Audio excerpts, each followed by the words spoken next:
Welcome back. ಕೆಲವೇ ಹೊತ್ತಿನ ಮುಂಚೆ ನವದೆಹಲಿಯಲ್ಲಿ ಪ್ರೆಸ್ ಮೀಟ್ ಮಾಡಿ ರಿಲೀಸ್ ಮಾಡಿದ್ದಾರೆ.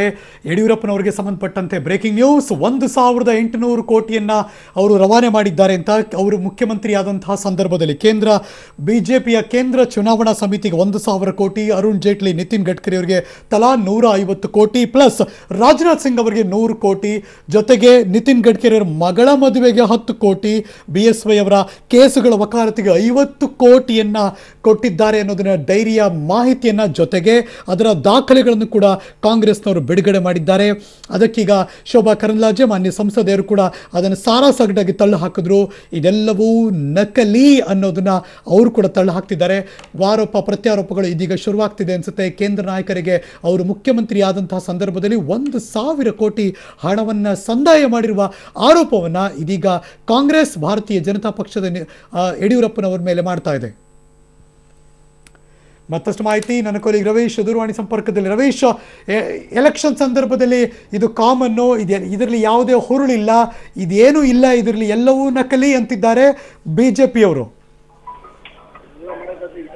ಹರೀಶ್, 4 ಗಂಟೆಗೆ ಬಿಜೆಪಿ ಒಂದು ನವದೆಹಲಿಯಲ್ಲೂ ಕೂಡ ಬಿಜೆಪಿ ಪ್ರೆಸ್ ಮೀಟ್ ಕರೆದಿದೆ. ಇದಕ್ಕೆ ಕೌಂಟರ್ ಅಟ್ಯಾಕ್ ಕೊಡೋದಕ್ಕೆ ರವಿಶಂಕರ್ ಪ್ರಸಾದ್ ಆ ಒಂದು ಪ್ರೆಸ್ ಮೀಟ್ ಅನ್ನು ಕೂಡ ಅಡ್ರೆಸ್ ಮಾಡ್ತಾರೆ ಈ ಸಂದರ್ಭದಲ್ಲಿ. ಹಾಗಾಗಿ ಅವರ ಕೌಂಟರ್ ಅಟ್ಯಾಕ್ ಏನಿರುತ್ತೆ ಅನ್ನೋದು ಕೂಡ ಕಾದ್ ನೋಡ್ಬೇಕಾಗಿದೆ.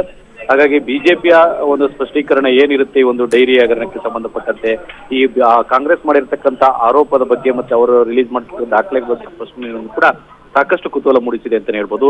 ಯಾಕೆಂದ್ರೆ ಪ್ರತಿ ಬಾರಿ ಚುನಾವಣೆ ಸಂದರ್ಭದಲ್ಲೂ ಕೂಡ ಈ ರೀತಿಯ ಡೈರಿ ರಿಲೀಸ್ ಮಾಡತಕ್ಕಂಥದ್ದು ಪರಸ್ಪರ, ಅಂದ್ರೆ ಕಾಂಗ್ರೆಸ್ ಆಗಿರ್ಬೋದು, ಬಿಜೆಪಿ ಆಗಿರ್ಬೋದು, ಬೇರೆ ಪಕ್ಷಗಳಾಗಿರ್ಬೋದು, ಇದೇ ರೀತಿಯ ಒಂದು ರೀತಿಯಲ್ಲಿ ಅಟ್ಯಾಕ್ ಮಾಡುವಂತ ಚಾನ್ಸಸ್ ಕೂಡ ಹೆಚ್ಚಾಗ್ತಾ ಇದೆ. ಹಾಗಾಗಿ ಇದ್ರ ಬಗ್ಗೆ ಯಾವ ರೀತಿ ಸ್ಪಷ್ಟನೆ ಕೊಡ್ತಾರೆ ಅನ್ನೋ ಕೂಡ ಕಾದ್ ನೋಡ್ಬೇಕಾಗಿದೆ. ಹಾಗಾಗಿ ರಾಜ್ಯ ನಾಯಕರು ಕೂಡ ಯಡಿಯೂರಪ್ಪನವರಿಗೆ ಏನಾದರೂ ಸೂಚನೆ ಕೊಡ್ತಾರ, ರಾಷ್ಟ್ರೀಯ ನಾಯಕರು ಇದ್ರ ಬಗ್ಗೆ ಸ್ಪಷ್ಟೀಕರಣ ಕೊಡಕ್ಕೆ ಏನು ಕೂಡ ಕಾದ್ ನೋಡ್ಬೇಕಾಗಿದೆ. ಬಿಜೆಪಿ ಕಚೇರಿಯಲ್ಲಿ ಯಡಿಯೂರಪ್ಪನವರು ಇದ್ದಾರೆ. ಹಾಗಾಗಿ ಸ್ಪಷ್ಟೀಕರಣ ಕೂಡ ನಾವು ಕಾಯ್ತಾ ಇದ್ದೀವಿ ಹರೀಶ್. ಬರೀ ಡೈರಿಯೇ ಸುಳ್ಳು, ಅಲ್ಲಿರುವಂತ ಸಹಿಯೂ ಸುಳ್ಳು, ನಕಲಿ ಅನ್ನೋದು ಬಿಜೆಪಿಗರ ವಾದ ಈಗ.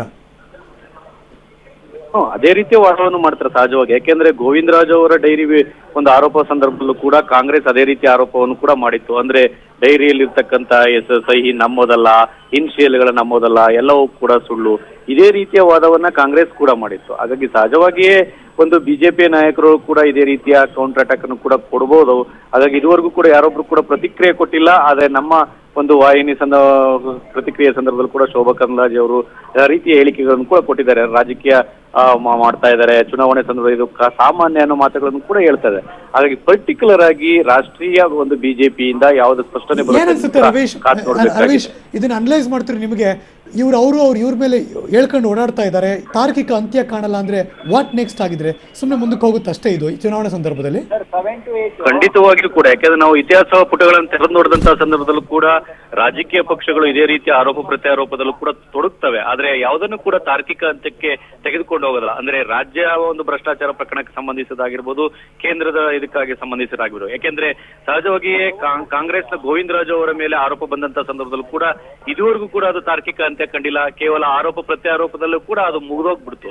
ಅದೇ ರೀತಿ ಈಗ ಮತ್ತೊಂದು ಆರೋಪವನ್ನು ಕೂಡ ಯಡಿಯೂರಪ್ಪನವ್ರ ವಿರುದ್ಧ ಮಾಡಿದ್ದಾರೆ. ಹಾಗಾಗಿ ಇದು ಕೂಡ ತಾರ್ಕಿಕ ಅಂತ್ಯಕ್ಕೆ ತೆಗೆದುಕೊಂಡು ಹೋಗ್ತಾರಾ ಕಾಂಗ್ರೆಸ್, ಅಥವಾ ಅದನ್ನ ಅಲ್ಲೇ ಸುಮ್ಮನೆ ಬಿಟ್ಬಿಡ್ತಾರ ಕೂಡ ಕಾದ್ ನೋಡ್ಬೇಕಾಗಿದೆ.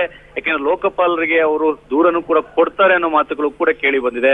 ಹಾಗಾಗಿ ಯಾವಾಗ ಕೊಡ್ತಾರೆ, ಅದನ್ನ ಯಾವ ರೀತಿ ಕಾನೂನು ಹೋರಾಟ ಮಾಡ್ತಾರೆ ಅನ್ನೋ ಕೂಡ ಕಾದ್ ನೋಡ್ಬೇಕಾಗಿದೆ. ಸುದ್ದಿಗೋಷ್ಠಿ ನಡೆಸೋದು, ಅಲಿಗೇಷನ್ ಮಾಡೋದು ಒಂದು ಭಾಗ ಆದ್ರೆ ಕಾನೂನಿನ ಹೋರಾಟ ಮಾಡೋದು ಕೂಡ ಇನ್ನೊಂದು ಭಾಗ ಆಗಿರುತ್ತೆ. ಹಾಗಾಗಿ ಯಾವ ರಾಜಕೀಯ ಪಕ್ಷವು ಕೂಡ ಕಾನೂನಿನ ಹೋರಾಟವನ್ನ ಯಾಕೆ ಮಾಡೋದಲ್ಲ, ಇದು ಸಾರ್ವಜನಿಕರ ಪ್ರಶ್ನೆ ಆಗಿರುತ್ತೆ. ಹಾಗಾಗಿ ಇದು ಒಂದು ರೀತಿಯಲ್ಲಿ ಚುನಾವಣೆ ಸರಕಾಗ್ಬಿಡುತ್ತೋ ಅಥವಾ ಮುಂದಿನ ದಿನಗಳಲ್ಲಿ ಬೇರೆ ಬೇರೆ ಸ್ವರೂಪಗಳನ್ನ ಪಡೆದುಕೊಳ್ಳುತ್ತೋ ಅನ್ನೋದು ಕೂಡ ಕಾದ್ ನೋಡ್ಬೇಕಾಗಿದೆ ಹರೀಶ್. ಓಕೆ, ಬಟ್ ಅದ್ರ ಕಾಂಗ್ರೆಸ್ ಏನ್ ಬಯಸ್ತಾ ಇರೋದು ಈಗ ರಿಲೀಸ್ ಮಾಡಿದ್ಮೇಲೆ ಏನಾಗಬೇಕು ಅಂತಿದ್ದಾರೆ ಅವರು? ರವೀಶ್, ಧ್ವನಿ ಕೇಳಿಸ್ತಾ ಇದೆಯಾ? Okay, thank you so much ಈ ಕ್ಷಣದ ಎಲ್ಲ ಮಾಹಿತಿಗಾಗಿ.